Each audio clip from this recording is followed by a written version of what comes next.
l'éternel. Je m'abandonne en tes saintes mains. Je voulais juste être un instrument que tu vas utiliser pour ta gloire. La Bible dit, ils sont venus dans ta maison, personne n'est rentré tel qu'il était. Laisse que la parole de ce matin, Seigneur, bénisse une personne. Laisse que la parole de ce matin, Seigneur, élève notre Dieu une personne. Laisse la parole de ce matin, libère une personne. La Bible dit, dans l'air de détresse, il cria à l'Éternel. L'Éternel envoie sa parole, la parole est guérie. Nous voulons expérimenter la guérison au travers de ta parole. Seigneur, je commence à m'élever contre tout esprit qui n'est pas de toi. Qui ne confesse pas ta Seigneurie, qui est contre ta volonté. Je m'élève contre ces esprits au nom puissant du Seigneur Jésus. Je ordonne, Seigneur, que ces esprits nous libèrent, qu'ils aillent dans l'église au nom puissant de Jésus. Je libère l'action puissante du Saint-Esprit en Seigneur. Je libère la manifestation de la puissance du Saint-Esprit en Seigneur. Saint-Esprit, glorifie le Seigneur ce matin. Que ceux qui sont venus, Seigneur, touchés, ceux qui sont venus perdus, Seigneur, retrouvent la paix, soient fortifiés et soient réconfortés. Au nom de Jésus, nous remercions et nous disons Amen. Est-ce qu'on peut acclamer le Seigneur?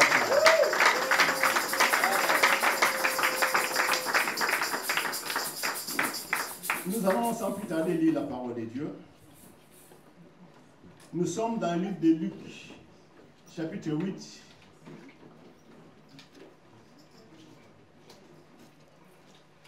À partir du verset 40 jusqu'à la fin 53. Livre de Luc, chapitre 8, à partir du verset 40. Je lis au nom de Jésus. Amen. À son retour, Jésus fut reçu par la foule, car tous l'attendaient. Et voici, il vint un homme, nommé Jairus, qui était le chef de la synagogue. Il se jeta à ses pieds et le supplia d'entrer dans sa maison, parce qu'il avait une fille unique d'environ 12 ans qui se mourait. Pendant que Jésus y allait, il était pressé par la foule. Or, il y avait une femme atteinte d'une perte de sang depuis 12 ans, et qui avait dépensé tout son bien pour les médecins, sans qu'aucun ait pu la guérir. Elle s'approcha par derrière et toucha le bord du vêtement de Jésus. Au même instant, la perte de sang s'arrêta. Et Jésus dit, « Qui m'a touché ?» Comme tous s'en défendaient, Pierre et ceux qui étaient avec lui dirent, « Maître, la foule t'entoure et te presse, et tu dis, qui m'a touché ?» Mais Jésus répondit, « Quelqu'un m'a touché, car j'ai connu qu'une force était sortie de moi. » La femme, se voyant découverte, vint toute tremblante se jeter à ses pieds et déclara devant tout le peuple pourquoi elle l'avait touché et comment elle avait été guérie à l'instant. Jésus lui dit, « Ma fille, ta foi t'a sauvée, va en paix. » Comme il parlait encore, survint chez le chef de la synagogue quelqu'un disant, « Ta fille est morte, n'importune pas le maître. » Mais Jésus, ayant entendu cela, dit au chef de la synagogue, « Ne crains pas, crois seulement et elle sera sauvée. » Lorsqu'il fut arrivé à la maison, il ne permit à personne d'entrer avec lui, si ce n'est à Pierre, à Jean et à Jacques, et au père et à la mère de l'enfant. Tous pleuraient et se lamentaient sur elle. Alors Jésus dit, « Ne pleurez pas, elle n'est pas morte, mais elle dort. » Et il se moquait de lui, sachant qu'elle était morte. Mais il la saisit par la main et dit d'une voix forte, « Enfant, lève-toi. » Et son esprit revint en elle, et à l'instant, elle se leva. Et Jésus ordonna qu'on lui donnât à manger. Les parents de la jeune fille furent dans l'étonnement, et il leur recommanda de ne dire à personne ce qui était arrivé. Amen. Amen. Est-ce qu'on peut acclamer la parole de Dieu? Je vais nous voir.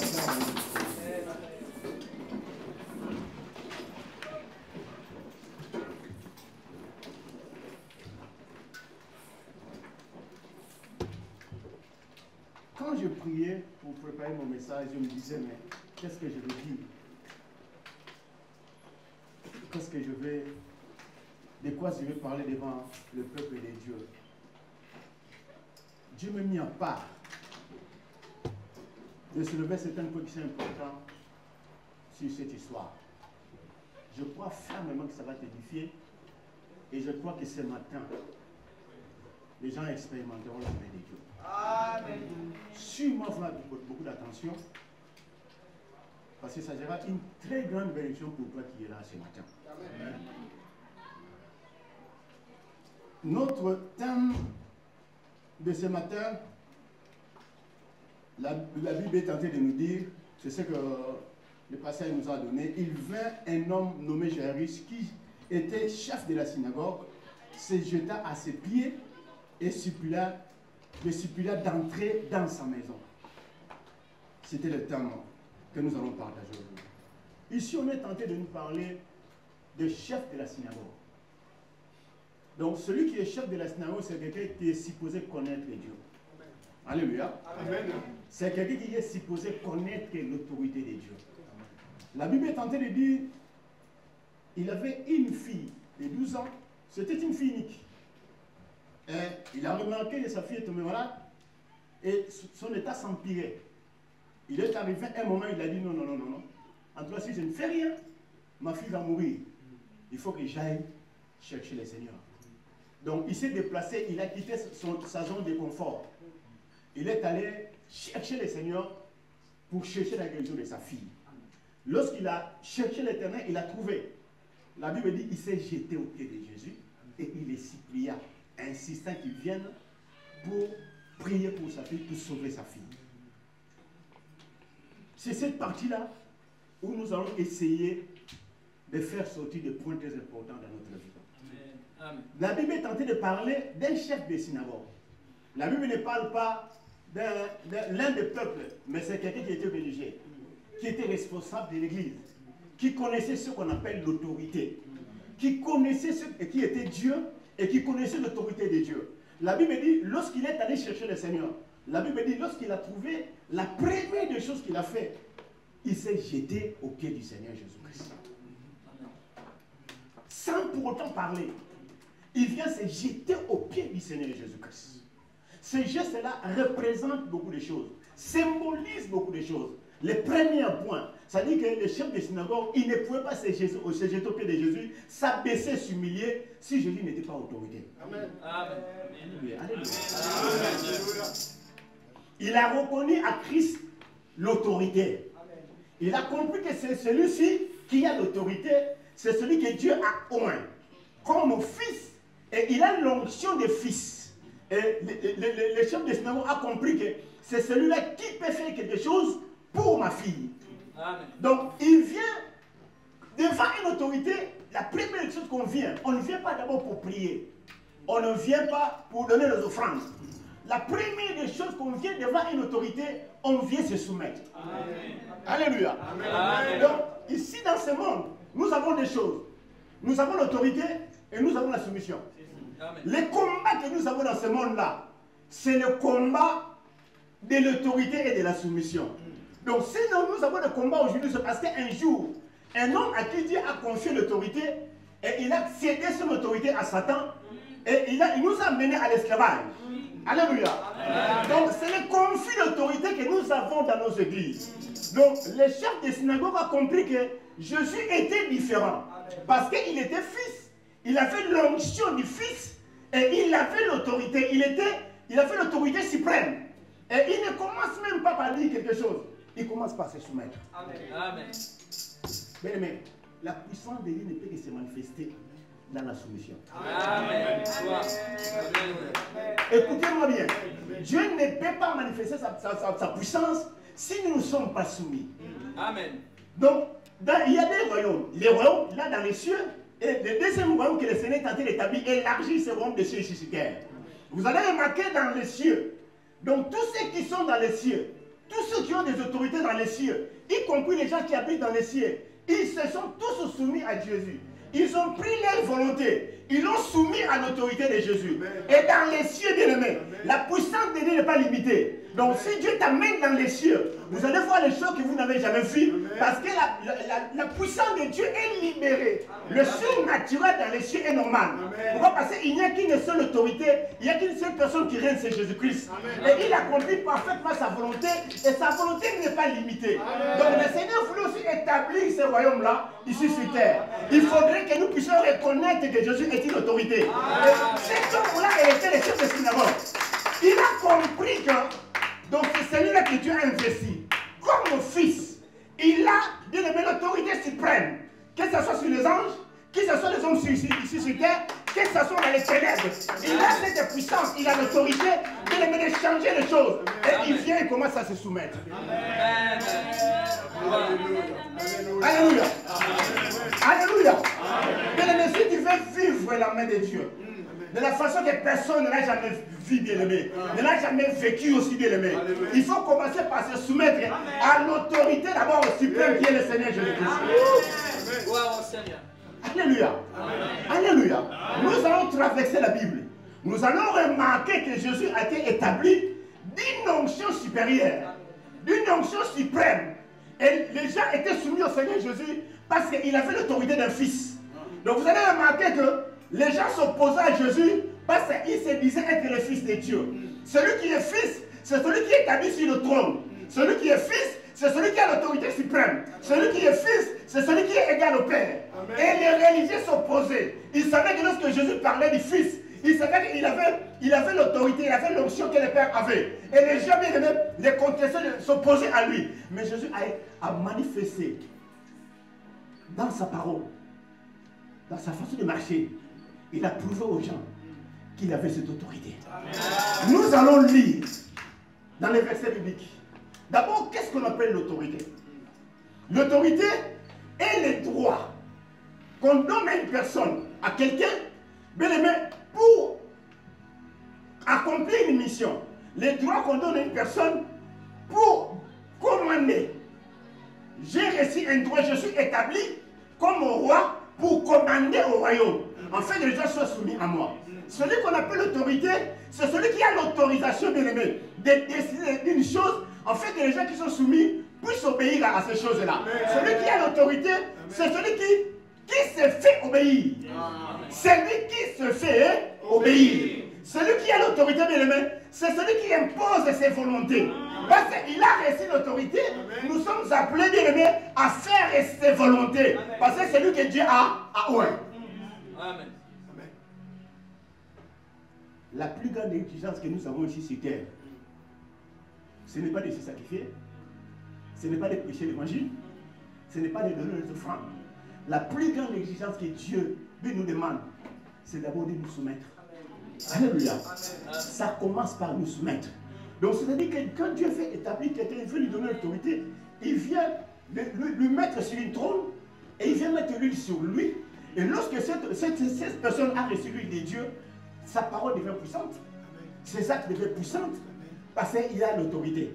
Laisse-moi te dire, si David a tué Goliath, ce n'est pas parce que David était spécial. C'est parce qu'il a reçu l'onction, il a fait reçu l'autorité royale. Et comme il a reçu l'autorité royale, ses actes étaient devenus puissants. Il avait une seule pierre avec sa lance. Mais comme il a fait l'onction, il a fait l'autorité, David a écrasé Goliath. Celui qui a l'autorité, bien aimé, si tu es devant celui qui a l'autorité, on ne regarde pas sa nationalité, on ne regarde pas les études du fait, on ne regarde pas ses faiblesses, on regarde l'onction qu'il y a. Que Dieu a mis sur lui.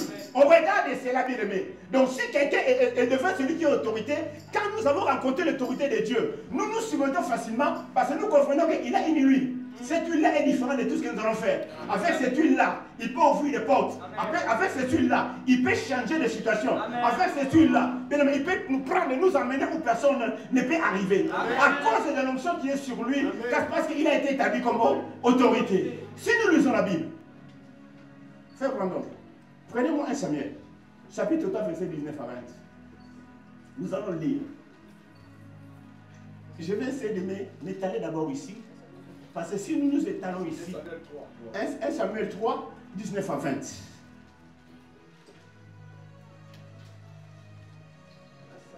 3, verset 19. Samuel grandissait. L'Éternel était avec lui et ne laissa tomber à terre aucune de ses paroles. Reprends encore. Samuel grandissait. L'Éternel était avec lui et il ne laissa tomber à terre aucune de ses paroles. Maintenant, lis le verset 20 qui va nous donner la raison pour laquelle le Seigneur n'a laissé tomber aucune de ses paroles. La Bible dit quoi? Tout Israël, depuis Dan jusqu'à Beersheba, reconnut que Samuel était établi prophète de l'Éternel. La Bible dit parce qu'ils ont reconnu que Samuel était établi. Amen. Prophète de quoi? De l'Éternel. Prophète de l'Éternel. Le fait que Dieu a établi Samuel comme un prophète de l'Éternel, il a mis l'onction sur Samuel. La Bible dit Samuel dans l'Ancien Testament. À cause de cette onction, nous remontons au verset 19. La Bible dit quoi? Samuel grandissait. 1. L'Éternel était avec lui et il ne laissa tomber à terre aucune de ses paroles. À cause de l'établissement de Samuel comme prophète, il est devenu autorité. À cause de cette onction qui était sur lui de l'autorité, il a fait que toute parole qui sortait de la bouche de Samuel s'accomplissait. Amen. Alléluia. Amen. À cause de l'autorité que Samuel avait, la Bible dit tout ce que Samuel disait. Il était un homme comme nous, mais sauf que ces paroles-là était revêtu de l'onction d'autorité qui faisait que tout ce que Samuel disait s'accomplissait. Amen. Bien aimé, si on ne connaît pas ce qu'on appelle l'autorité, on ne verra pas la main de Dieu.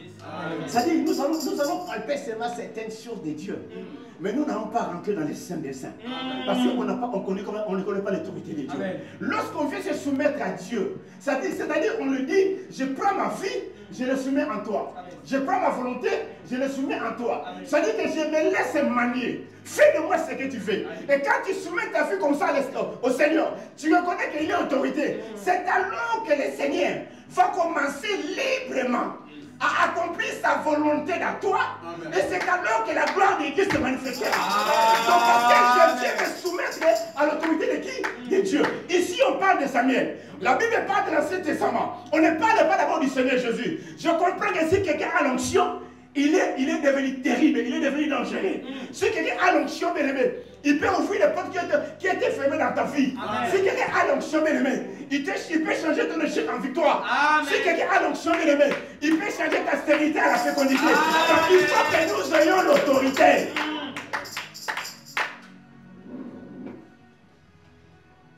Donc nous remarquons que l'homme change seulement lorsque Dieu le prend. Il est établi comme autorité.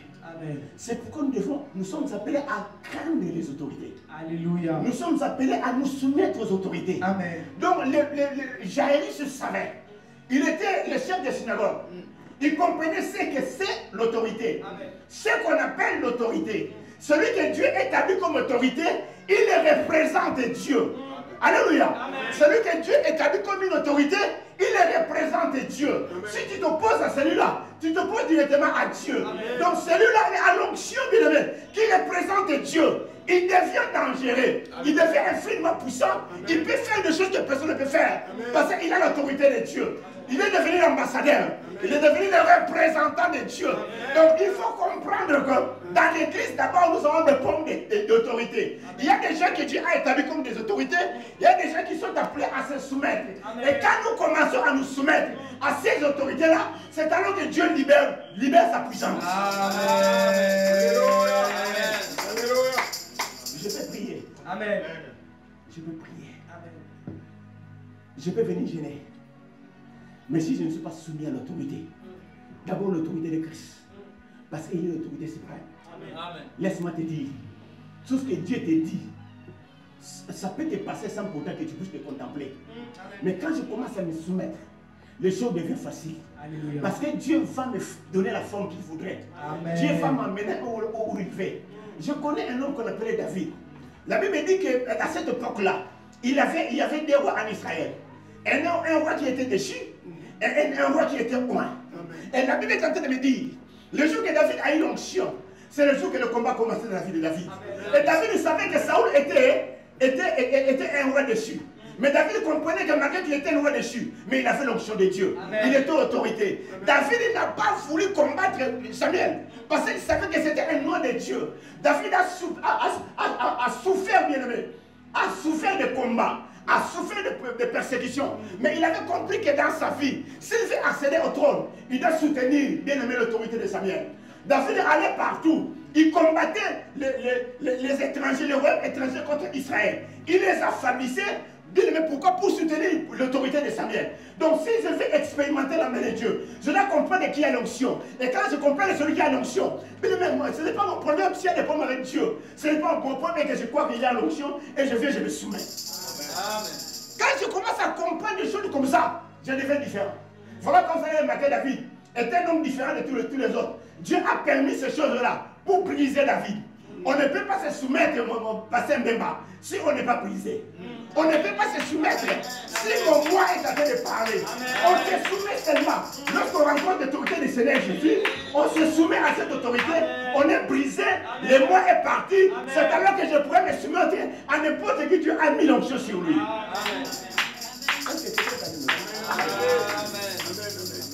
La Bible dit Paul a rencontré Christ sur les chemins de Damas. Il a rencontré l'autorité de Christ. Il est tombé devant cette autorité.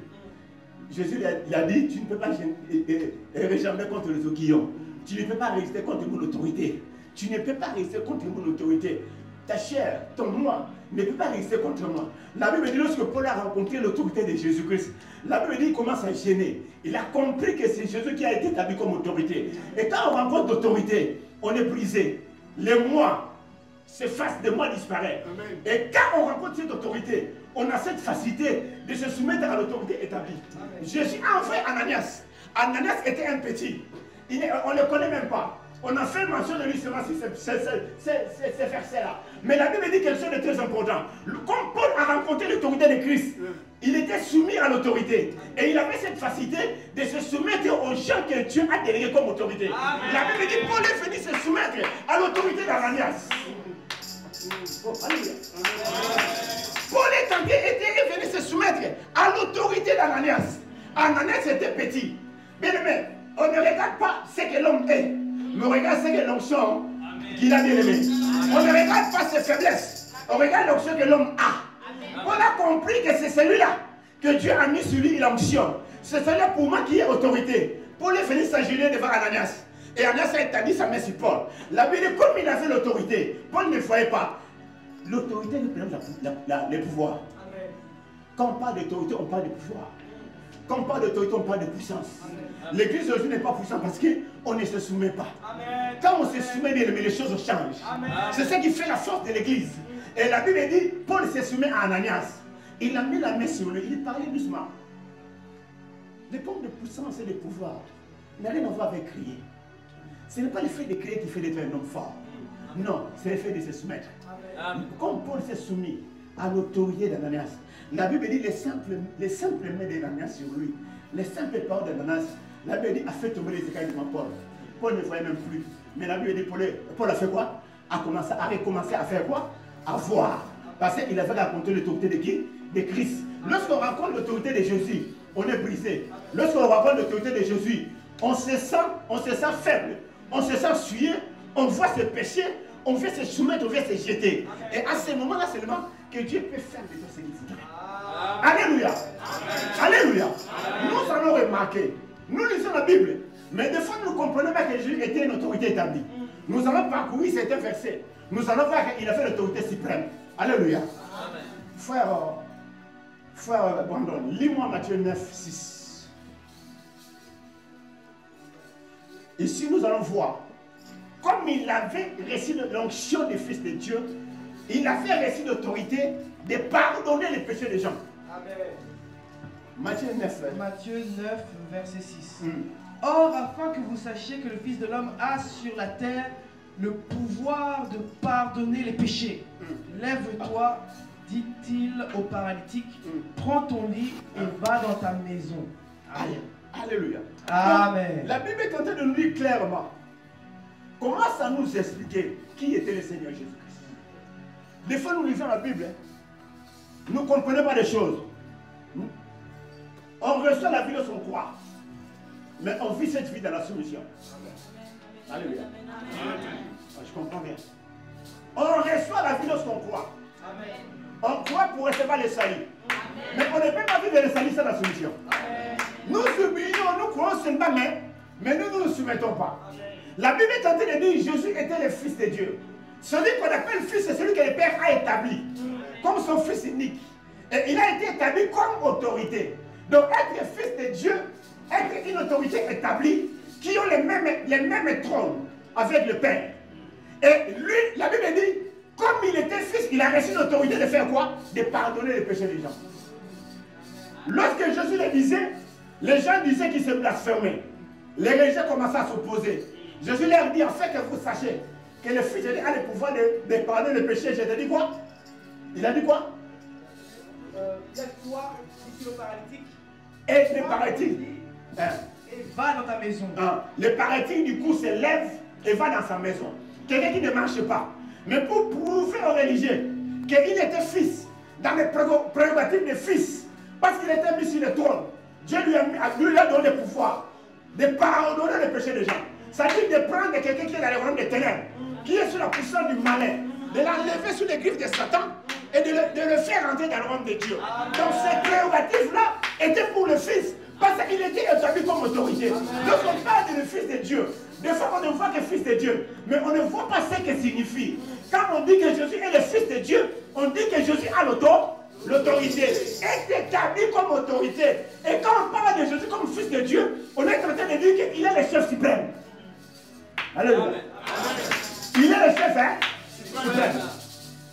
Lorsqu'il est mort, il est allé dans les séjours de mort pour libérer ceux qui étaient captifs. Parce qu'il était le fils.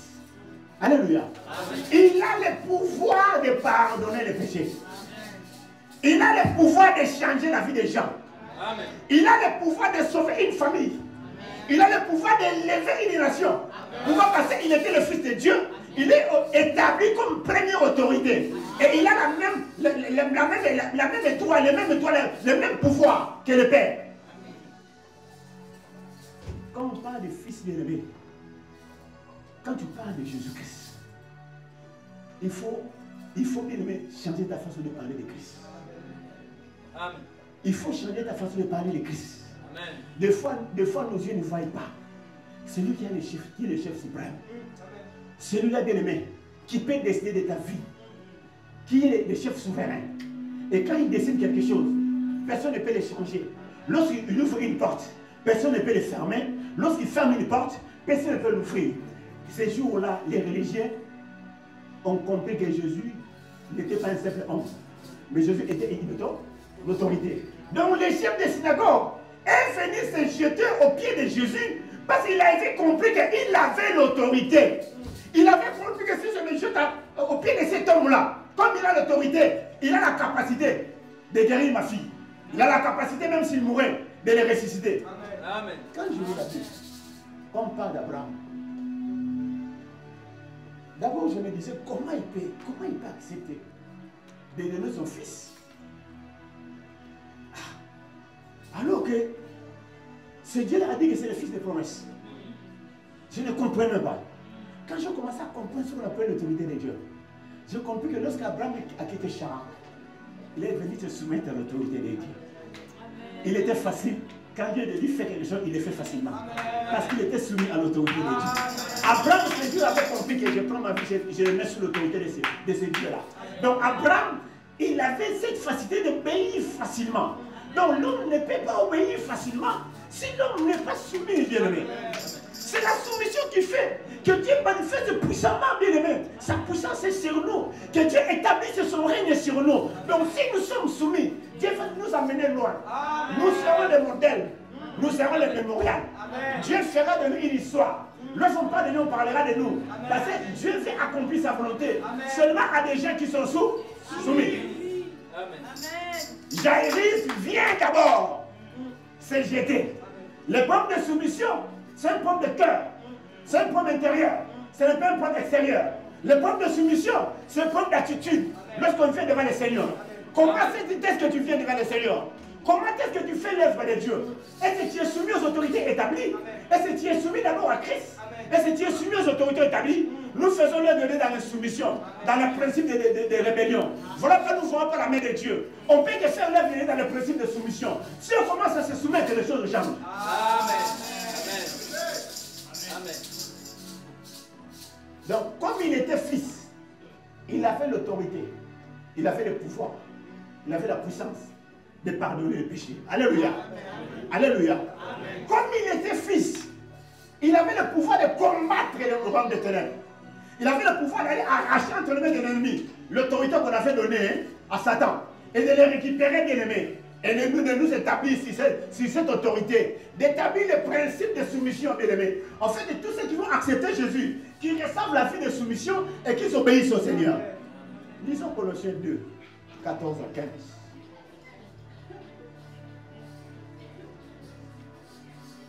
Disons vite. Colossiens 2, 14 à 15. Il a effacé l'acte dont les ordonnances nous condamnaient et qui subsistait contre nous. Arrêtez-vous là. Parce qu'il était fils, il a enlevé la condamnation. Parce qu'il était fils, il est venu pour enlever la condamnation. Il est venu pour combattre l'ennemi. Personne ne pouvait combattre Satan. Parce qu'il faudrait qu'un fils, il faudrait que celui qui est investi de l'autorité de Dieu, qui puisse combattre Satan. Parce que Satan, il était un ange, il avait l'autorité de le mettre dans le ciel. Il s'est révolté. Voilà pourquoi le Père a envoyé le Fils. La Bible dit quoi? Il a effacé l'acte dont les ordonnances nous condamnaient et qui subsistait contre nous. Et il l'a détruit en le clouant à la croix. Il a dépouillé les dominations et les autorités et les a livrées publiquement en spectacle en triomphant d'elles par la croix. Donc c'était les prérogatives des fils. C'était le droit des fils. Il avait cette autorisation de venir arracher l'homme dans l'église de Satan, de venir prendre le pouvoir que l'homme a donné à l'ennemi et d'écraser, de le vaincre sur la croix de Golgotha. Et de faire de nous les hommes libres. Parce qu'il était qui?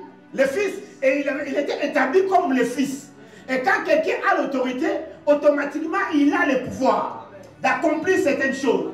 Donc notre salut vient du Seigneur Jésus parce qu'il était établi comme fils. Je crois que ta façon de voir va changer. Amen. Amen. Alléluia. Amen. Donc Jairus savait que la première condition pour que ma fille soit guérie, de me soumettre à son autorité. De me soumettre à l'autorité de cet homme. Il n'était pas n'importe qui. Il a compris qu'il était le fils. Il était égal à qui? Au Père. Si je me soumets, il aura cette liberté d'accomplir la volonté de Dieu. Il peut l'accomplir en distance. Il peut l'accomplir marcher avec moi jusqu'à chez moi à la maison. Le fait de se soumettre, bien aimé, a changé la destination de Jésus-Christ. Alléluia. Alléluia. Le fait de se soumettre, pasteur, a changé la destination du Seigneur Jésus.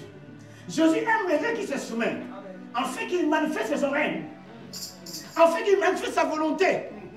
Si tu n'es pas soumis, il ne peut pas manifester sa volonté. Nous limitons le Seigneur Jésus. Notre Dieu, Jésus-Christ, on ne voit pas puissant. Parce que nous ne connaissons pas cette notion de soumission. Amen. Nous ne connaissons pas la notion de l'autorité. C'est lui qui a dit, voici le mec qui a reconnu ceux qui auront cru. Lorsqu'on croit, on se soumet. Et la Bible dit, il ouvre la porte au miracle. Mais pas, pourquoi nous ne faisons pas des miracles, assez de miracles? Pourquoi la puissance de Dieu est limitée? Parce que nous avons des chrétiens qui ne savent pas se soumettre. Amen. Amen. Dieu m'a mis à cœur de parler de ça. Amen, amen, amen. Amen. On ne peut vivre la solution qu'à l'église. Amen. Écoutez-moi bien. On ne peut vivre que l'autorité de Dieu à l'église. L'église est établie pour que nous manifestions l'autorité de Dieu. Amen. Donc l'église est établie comme au royaume, où le Seigneur peut agir comme il fait, amen, où sa puissance n'est pas limitée. Amen. Enfin, bien aimé, de faire voir au monde qui est ce Dieu-là. Donc l'église, ce n'est pas là seulement bien aimé, pour chanter, pour prêcher l'évangile. L'église est bien aimé, est appelée à se soumettre. Et quand on se soumet, c'est alors que Jésus peut nous amener là où il est en train de nous voir. Amen. Écoutez les gens qui ont les visions, qui sont montés au ciel. Ils te diront, ils ont vu les choses. Ils ne savent même pas les expliquer. Pourquoi? Parce que dans le ciel, le pouvoir de Dieu n'est pas limité. Amen. Ils ne vivent que le surnaturel. Amen. Lorsque tu arrives là-bas, parce qu'ils sont soumis, la puissance de Dieu est libérée. Parce qu'ils sont soumis, le règne de Dieu est manifesté. Parce qu'ils sont soumis, bien aimés, l'onction de Dieu est libérée. Et là, les choses se font facilement sans pour autant demander. Amen. Parce que là, Jésus accomplit sa volonté parfaite. Amen. Parce qu'il y a cette personne qui règne dans les cieux, c'est Jésus. Amen. Il n'y a que sa volonté qui se fait. Amen. Voilà que lorsqu'on amène quelqu'un dans les cieux, il te dit que je vois les choses que je n'ai jamais vues. Je ne comprends même pas les choses. Je vois la puissance que je n'ai jamais vue. Parce que là-bas, c'est Jésus qui règne. Amen. Comme les rois des rois, comme les seigneurs des seigneurs. Donc si nous voulons vivre la main de Dieu, nous sommes appelés à nous soumettre d'abord à l'autorité du Seigneur Jésus, qui est le chef suprême de l'Église. Et deuxièmement, c'est soumettre à l'ordre de l'Église. Et c'est soumettre bien aimé au Dieu que Dieu a établi à l'Église. Ce n'est pas mon problème s'il ne parle pas bien. Ce n'est pas mon problème s'il ne prêche pas bien. Ce n'est pas mon problème, bien aimé. Vous savez, David ne savait même pas tenir les armes. Lorsqu'il est allé combattre Goliath, il ne savait pas tenir les armes. Même ses frères l'ont minimisé. Ils savaient qu'ils avaient l'onction. Mais il ne voyait pas l'onction qui était sur David. Il voyait la personne. Si tu vois la personne, tu ne seras pas béni. Amen. Vois l'autorité qu'il a. Alléluia. Si tu vois la personne, tu ne seras pas béni. Vois l'autorité qu'il a. Les gens étaient bloqués. Jésus ne pouvait pas faire des miracles. Parce qu'on appelait la fille de Marie. Le fils de Joseph, le fils de Marie et de Joseph. Donc on appelait Jésus le fils de Marie et de Joseph. Malgré qu'il disait que je suis le fils de Dieu. Je suis venu pour vous sauver. Mais il regardait sa natalité. Et ils étaient limités. Je ne peux rien faire. Parce qu'ils n'étaient pas soumis, bien aimés. Lorsque quelqu'un a onction, on ne voit pas la personne. On ne voit pas ses faiblesses. On voit l'autorité que Dieu a mis en lui. Et David avait cette autorité, sans pourtant savoir tenir les armes. Il a écrasé Goliath avec les lances. La Bible dit c'est après qu'il a appris à tenir les armes. L'onction fait que j'apprenne facilement. L'onction fait que j'apprenne vite. L'onction fait que j'aille à l'excellence. L'onction fait que je chante des choses. L'onction fait que je marque les gens. Lorsque Dieu met l'onction sur quelqu'un, Dieu est en train de l'établir, de le façonner, de faire de cet homme-là un homme grand. Et quand nous commençons à comprendre ce qu'on appelle l'autorité, on vient d'abord se soumettre. Amen. Alléluia. Amen. Lisez-moi Hébreu 1, 4 à 10. Ici on parle de Christ. Hébreu 4, 1, 4 à 10. Hébreu 1, 4 à 10. Devenu d'autant supérieur aux anges qu'il a hérité d'un nom plus excellent que le leur. Car auquel des anges Dieu a-t-il jamais dit, tu es mon fils, je t'ai engendré aujourd'hui. Et encore, je serai pour lui un père et il sera pour moi un fils. Et lorsqu'il introduit de nouveau dans le monde le premier-né, il dit que tous les anges de Dieu l'adorent. De plus, il dit des anges, celui qui fait de ses anges des vents et de ses serviteurs une flamme de feu. Mais il a dit au Fils, ton trône, ô Dieu, est éternel. Le sceptre de ton règne est un sceptre d'équité. Tu as aimé la justice et tu as haï l'iniquité. C'est pourquoi, ô Dieu, ton Dieu t'a oint d'une nuit de joie au-dessus de tes égaux. Et encore, toi, Seigneur, tu as au commencement fondé la terre, et les cieux sont l'ouvrage de tes mains. Ils périront, mais tu subsistes. Ils vieilliront tous comme un vêtement. Tu les rouleras comme un manteau et ils seront changés. Mais toi, tu restes le même. Et tes années ne finiront point. Arrêtez-vous là. Bien aimé, ici on parle de Christ. Lisez à la maison. La Bible parle de beaucoup de choses. Dans Hébreu chapitre 1, la Bible parle de qui étaient les fils. Allez doucement. Allez doucement. Je vais commencer à expliquer les choses. Devenu d'autant supérieur devenu d'autant supérieur aux gens. Qui est devenu d'autant supérieur aux gens? C'est le Fils. C'est le Fils. Continue. Qu'il a hérité d'un nom plus excellent que le leur. Le Fils, comme il est autorité, Dieu l'a donné un nom plus excellent que n'importe quel nom. Philippiens est en train de dire, devant ce nom comme il est Fils. Tout je lui fais quoi? Wow. Donc, que tu ne veux pas, tu fléchiras tes genoux. Amen. Parce qu'il est autorité. Que tu ne veux pas, tu fléchiras les genoux. Amen. Parce qu'il est le qui? Le Fils. Même si tu te poses, tu fléchiras les genoux. Parce qu'il est le qui? Le Fils. Parce qu'il a reçu un nom de plus excellent. Ça dit que son nom a subi un changement. Voilà pourquoi Jésus dira aux apôtres que jusque-là, vous n'avez pas encore demandé à mon nom. Parce qu'à ce moment-là, le nom de Jésus n'avait pas encore subi des changements. Lorsque ce nom a subi des changements, le Seigneur a élevé ce nom, comme il était fils. Maintenant, le Seigneur commence à dire aux apôtres, demandez à mon nom. Je disais, mais ils ont déjà demandé. Le Seigneur dit, ce que les gens ont demandé, demandez à mon nom. Ça veut dire que lorsqu'il demandait le nom de Jésus, il n'était pas encore mort. Il n'était pas encore ressuscité. Il n'était pas encore élevé. Lorsque Jésus est ressuscité, il est devenu une autre personne. Il a reçu l'onction de personne n'a. Il a reçu le nom que personne a. Il était établi dans le trône. Et Jésus commence à dire aux apôtres, maintenant demandez mon nom. Avant, il demandait le nom de Jésus, il vivait les miracles, mais c'était superficiel encore. C'était encore un avant-goût. Et lorsqu'il est mort ressuscité, les choses ont changé. Il a été établi comme le roi des rois, il a été établi comme le Seigneur des seigneurs. Ça veut dire que maintenant l'Église, lorsque nous demandons le nom de Jésus, comprend que le nom a subi des changements. Ce nom-là ouvre les portes. Ce nom-là bénit les gens. Ce nom-là ressuscite les morts. Les apôtres ont compris ces choses. Lorsque les paralytiques bien-aimés ont marché devant Pierre, Pierre commence à dire aux gens, pourquoi vous nous regardez comme ça? C'est comme s'ils étaient ordinaires. Mais non, c'est le nom là. C'est le nom de celui que vous avez crucifié. C'est ce nom-là qui a donné la guérison. Parce que les apôtres ont compris que ce nom a subi un changement. Ce nom a été élevé. Lorsqu'on devient autorité, on hérite d'un nom qui est élevé. Mais l'ennemi connaît ton nom. L'ennemi connaît ton nom. Amen. Parce que tu es élevé. Tu es établi comme autorité. Les démons tremblent parce qu'ils connaissent ce passé Mbemba. Et lorsque tu viens bien aimé devant ces gens-là, ils comprennent que tu as l'onction. Et ils commencent à trembler bien aimé. Laisse-moi te dire. Donc soumets-toi. Soumets-toi à Christ. Amen. Il est l'autorité suprême. Amen. Et quand nous allons nous soumettre, c'est alors que nous allons vivre la puissance de Dieu. Amen. La puissance de Dieu se maîtrise dans la soumission. Sans soumission, nous allons faire des petites choses. Nous allons nous contenter des petites choses. Les gens ne verront pas la puissance de notre Dieu. Or, la Bible dit que le monde attend de nous la révélation du Fils de qui? Le Fils de Dieu. C'est-à-dire, si on veut voir l'autorité de Dieu, on ne va que le voir à l'Église.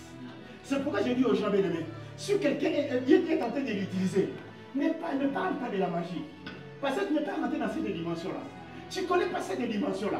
Il y a des gens qui comprennent ce que nous sommes devenus. Il y a des gens qui comprennent que ce que je suis devenu celui-là qui est soumis à Christ. Et quand je suis soumis à Christ, je deviens une bombe. Dieu va m'utiliser puissamment. Et bien, les principes tombent. Dieu n'a pas dans nos principes. Dieu n'a pas dans nos logiques. Dieu fait ce qu'il fait comme il le fait. On peut t'appeler magicien alors que tu n'es pas magicien.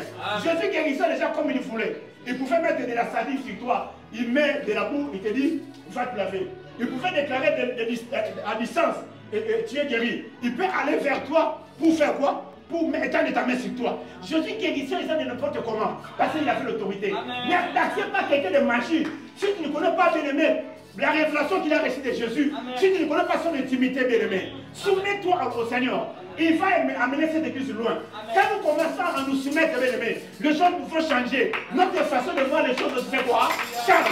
Notre façon de servir les dieux fait quoi? Change. Nous voulons changer. Nous prions pour changer. Amen. Nous voulons comprendre, bien aimé, les révélations de la parole de Dieu. Pour que Dieu nous amène là où il est en train de nous voir. Jusqu'à là, les portes ne sont pas ouvertes. Jusqu'à là, les portes ne sont pas ouvertes. Aujourd'hui, les poissons se trouvent pour votre vie. Vous allez quitter cette salle. Lorsqu'on commence à comprendre les choses, Dieu va nous faire quitter cette salle. Nous allons commencer notre vie d'intimité avec le Seigneur. Alléluia. Si nous lisons encore dans Ephésiens 20-22, nous allons voir, la Bible est en train de dire que Jésus était établi comme autorité. Et même la Bible est en train de dire, même les religieux, lorsque Jésus faisait les choses, la Bible dit, quand il a commencé à prêcher, la Bible dit, c'est les Juifs qui disaient, ah, mais il prêche différemment. Il prêche avec autorité. Vous avez jamais lu ça? Ah, mais il prêche différemment. Il prêche avec quoi? Par une simple parole, les démons font quoi? Fuient. Ah, donc ils ont compris que Jésus était différent. Il prêchait avec autorité. Bien aimé, parle-moi de ton Dieu. Moi je te dirais, le royaume de Dieu consiste en puissance, ne consiste pas en parole. Parle-moi de ton Dieu. Moi je te montrerai mon Dieu. Il est tellement infiniment puissant, bien-aimé. Le royaume de Dieu ne consiste pas en parole. Le royaume de Dieu consiste en puissance, bien-aimé. Donc nous avons besoin de la puissance de Dieu pour convaincre les gens. Nous avons besoin de la puissance de Dieu pour amener les gens à connaître le Seigneur. Donc l'église doit s'asseoir dans sa position. La Bible dit nous sommes assis avec Jésus à la droite de la toute puissance de Dieu. Donc nous avons aussi reçu l'autorité étant église. Nous avons cette autorité. La Bible dit voici le mien qui accompagne ceux qui ont cru. On n'a parlé pas de pasteur. On a parlé de l'église qui est établie sur le trône. Nous avons l'autorité. Donc nous avons les capacités de changer ce monde. Nous avons les capacités de déclarer les choses ici en France. Et les choses changent. Donc Dieu nous a appelés à les grandes choses. Dieu m'a tourné le cœur. Je voulais parler d'autre chose. Dieu me dit seulement de parler de l'autorité. Je ne sais pas si j'aurai le temps d'en finir de demain. Écoutez-moi bien. La Bible parle de quelque chose de très important. Parce que je n'aurai pas le temps de finir aujourd'hui.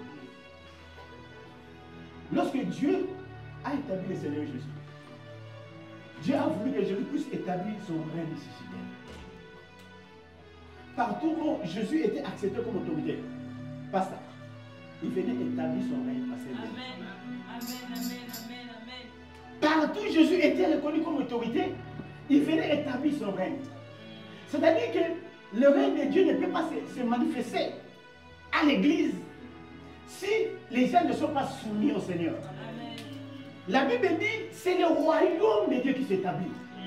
Et j'ai aimé un verset. Lisez-moi Matthieu 12. Parce qu'il faut que j'écoute mes messages. Matthieu 12, bien aimé. Verset 18. Verset 18. Voici mon serviteur que j'ai choisi, mon bien-aimé en qui mon âme a pris plaisir.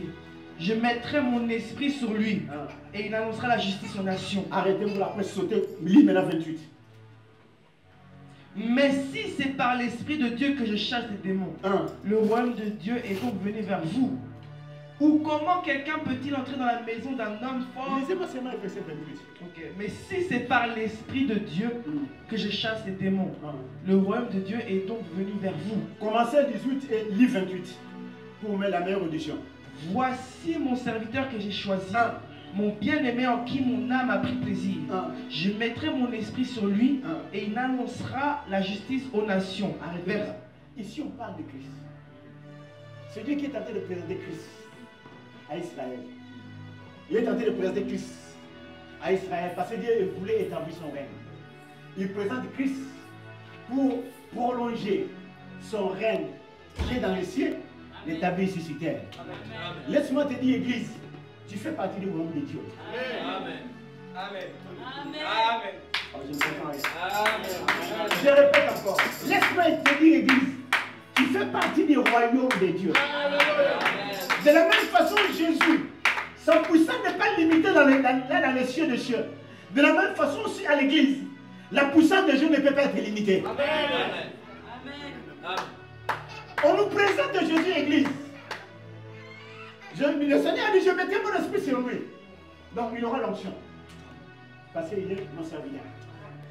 Au verset 28, la Bible dit, les gens ne croyaient pas Christ. Il a prié pour un malade. Il a chassé quelqu'un qui était démoniaque. Les esprits mauvais sur lui. La Bible dit, les religieux disent que c'est par Belzébul qu'il a chassé les démons. Jésus établit un principe dans le verset 28. Répétez-moi le verset. Mais si c'est par l'esprit de Dieu que je chasse les démons. Première partie. Jésus dit, c'est conditionnel. Parce qu'il disait qu'il chassait les démons par Belzébul. Jésus commence par un si conditionnel. Il avait dit, maintenant, si moi je chasse les démons par l'esprit de Dieu, premier dicton. La deuxième partie, il dit quoi? Le royaume de Dieu est donc venu vers vous. C'est-à-dire que si moi je chasse les démons par le Saint-Esprit, dans la deuxième partie, il y a les si conditionnels. C'est-à-dire si je les chasse par le Saint-Esprit, cela prouve que le royaume de Dieu est venu vers vous. Amen. Amen. Quand on parle de royaume de Dieu, on parle du royaume de Dieu. Amen. Amen. Amen. Des fois, on ne comprend pas bien les choses. On parle du royaume là où Dieu est en train de régner. Là où son pouvoir n'est pas lié. Là, lorsqu'il dit aux anges, ils font quoi? Il leur dit, arrêtez-vous, ça fait quoi? Ils font quoi? Donc, ça dit que ces gens-là dans les royaumes, monsieur, n'ont pas de volonté. Amen. Ces gens-là dans les royaumes, monsieur, n'ont pas d'ambition. Ils ne vivent que pour le Seigneur. Son pouvoir n'est pas limité dans les cieux. Et Jésus est en train de dire, lorsque ces royaumes est établi ici, les démons fuient. Si je chasse les démons par l'Esprit de Dieu, c'est que le royaume de Dieu est établi auprès de vous. Ça veut dire que là où le royaume de Dieu est établi, les maladies font quoi? Oui. Je ne sais pas si on comprend. Ça veut dire que là où le royaume de Dieu est établi, les démons font quoi? Là où le royaume de Dieu est établi, les maladies font quoi? Là où le royaume de Dieu est établi, les stérilités font quoi? Ça veut dire que je ne ferai rien. Je veux seulement que le royaume de Dieu s'établisse. Et quand ce royaume s'établisse, dans le livre de vie de Dieu, il commence à voir des choses qu'il a préparées pour moi. Parce que Dieu établit son royaume. Je ne ferai rien. Mais Dieu même va commencer à changer les choses. Sans que je dise un mot. J'ai béni le frère qui était là. J'ai dit simplement, je me suis marié avec mon message. Il a dit, je ne ferai plus. Il a dit, je ne ferai plus. Je ne chercherai plus la tenance. Oh là. Là où le royaume de Dieu est établi, je ne cherche plus la tenance. C'est Jésus qui s'occupe de la tenance. La Bible n'est pas la Bible qu'on appelle le mythe. La Bible n'est pas d'une femme qu'on appelle le rite bien-aimé. Bien-aimé, écoutez-moi bien. Rite était Moab. Il faisait partie des nations maudites. Écoutez-moi bien. Rite était Moab. Et quand je vois Rite, je fais l'église. Parce que nous sommes des nations. Rite était Moab. Il faisait partie des nations maudites. Des nations réunies dans la carte de bénédiction. On ne pouvait pas parler de ces gens-là. Mais le malheur est que Elimelech a pris ses enfants, les a emmenés dans les rois de Moab. Ça, c'est le malheur pour les Juifs, mais la bénédiction pour nous. Et la Bible dit Rite a pris comme époux un des fils d'Elimelech. Pendant tout ce temps qu'ils vivent ensemble, ils ont vu le Dieu. Le Dieu de qui? D'Elimelech et de Naomi. La Bible dit Elimelech est mort. Ses enfants sont morts. Rite a compris que dans Naomi, il y a un Dieu. Dieu est un Dieu vivant. Il faut que je fasse alliance avec ce Dieu-là. Il faut que je m'attache à ce Dieu-là. Lorsque David voulait prendre ces histoires quand Dieu fixait Israël, Rite a dit, je partirai avec toi. Je partirai avec toi. Rite est venu se soumettre à Naomi. Naomi lui dit, mais quand je vais devenir, quand Dieu peut permettre que je puisse avoir un enfant, je vais dans la ménopause. Cet enfant-là va grandir, vous serez Dieu de vie. Donc vous n'allez pas vous marier avec ces enfants-là. Ils commencent à lui expliquer les réalités. Il y avait Rite au repas. Ils se sont attachés à Naomi. Mais j'ai aimé. La Bible dit quand Naomi commence à expliquer les réalités, Orpa aussi a dit je partirai avec toi. Mais Orpa, parce qu'il avait seulement... Vous savez, il y a des sentiments qu'on appelle les sentiments d'amour. On peut être aimable, mais on n'a pas la foi. Alléluia. C'est-à-dire que Orpa était aimable, mais il manquait la foi. Quand on est aimable, lorsqu'on t'explique les réalités, les impossibilités, ça fait sortir ce qui est dans ton cœur. La Bible dit Orpa plaira, mais il est parti. Mais Rite qui avait la foi, qui avait compris que dans Naomi il y a un Dieu. Rite avait compris que dans Naomi il y a un Dieu. Il est venu se soumettre.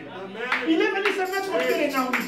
Il commence à dire Naomi, là où tu mourras, c'est là où je mourrai.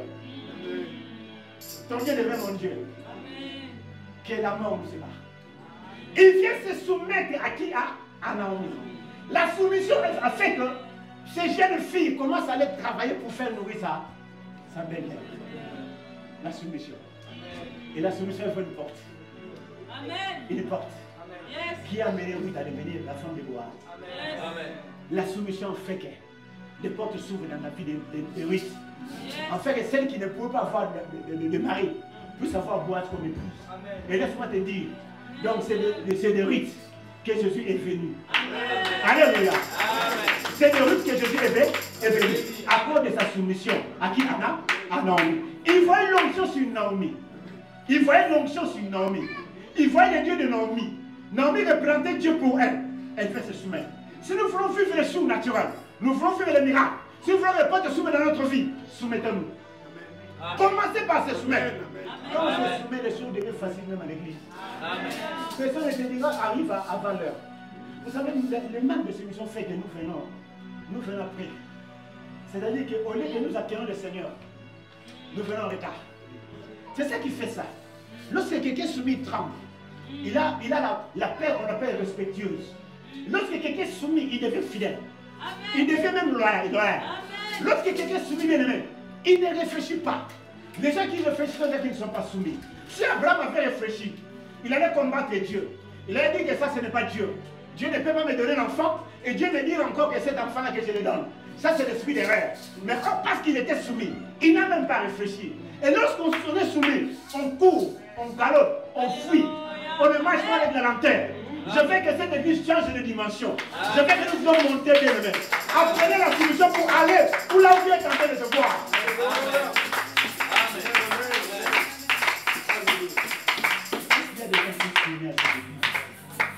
Est-ce qu'il y a des gens qui sont soumis à Dieu dans cette église? Est-ce qu'il y a des gens qui sont soumis à Dieu dans cette église? Mais si Dieu t'a parlé, si tu sais que tu n'es pas soumis, la soumission vient de l'intérieur. La soumission ne vient pas de l'extérieur. Celui qui est soumis, celui qui a passé par l'épuisement, celui qui a rencontré l'autorité. Et quand on rencontre l'autorité, on est soumis. On s'est soumis à l'autorité. Et si tu sais que tu n'es pas soumis, tu as encore des combats, tu réfléchis trop. Je vais te dire, je t'ai prouvé dans la Bible, je n'ai pas reconnu à te prouver. Jésus a l'autorité suprême. Celui qui est venu nous sauver, bien-aimé. Celui à qui nous devons nous soumettre. Quelqu'un qui a l'autorité suprême, c'est celui qu'on ne peut pas contester. On ne peut pas se révéler. Parce que ta vie est entre tes saintes mains. Si on se soumet au Seigneur, il libère son onction. Ici, Jairus, je finis. Ici, Jairus a rempli de conditions pour que l'onction soit libérée dans sa vie. Alléluia. Et Jairus, ça c'est la première condition, a rempli toutes les conditions pour que Jésus-Christ se manifeste sa puissance sur lui. Ça, c'était les premières conditions. Le deuxième, je n'ai pas eu de temps de l'expliquer. Parce que c'est tellement important de parler de l'autorité de la soumission. Voilà pourquoi je me suis assis sur la bien-aimée. Donc Jairus avait déjà libéré l'onction de la guérison. Donc lorsque Jésus allait, il allait devant quelqu'un qui était déjà soumis. Il devait accomplir sa volonté. Laisse-moi te dire, l'onction était libérée. Voilà pourquoi, bien-aimé, la femme de père de 12 ans n'est rentrée que dans ce monde, dans l'onction, bien-aimé, dans l'onction de Jairus. La femme de père de 12 ans est rentrée dans l'onction de Jairus. Il a eu facilement son miracle parce que l'onction était déjà libérée. Il est venu seulement pousser de l'onction de Jairus. Et bien, les Jésus voulait dire à sa personne, à Jairus, ça c'est seulement l'avant-goût. Continue avec moi. Ça c'est seulement là-bas, l'avant-goût. Tu vois, parce que tu as libéré mon onction. Ça c'est l'avant-goût. Continue avec moi. Quand on lui a dit que sa fille est morte, Jésus a dit, tu n'as pas fui. Tu n'as pas fui cette femme-là. C'est l'avant-goût. Tu as libéré l'onction. Quand Dieu commence une chose, il n'arrête pas s'il amène à la perfection. Il marchait pour faire quoi? Il marchait pour faire extraire sa gloire dans la maison de qui déjà élu. Mais si nous nous soumettons, nous allons vivre la gloire de Dieu. Et quand il commence quelque chose, il n'arrête pas son montant pour autant d'amener à la perfection. Je veux les gens qui sont soumis de l'aimer. Quand on dit soumis de l'aimer, on ne réfléchit pas. Parce que le voix de Dieu n'est pas nos voix.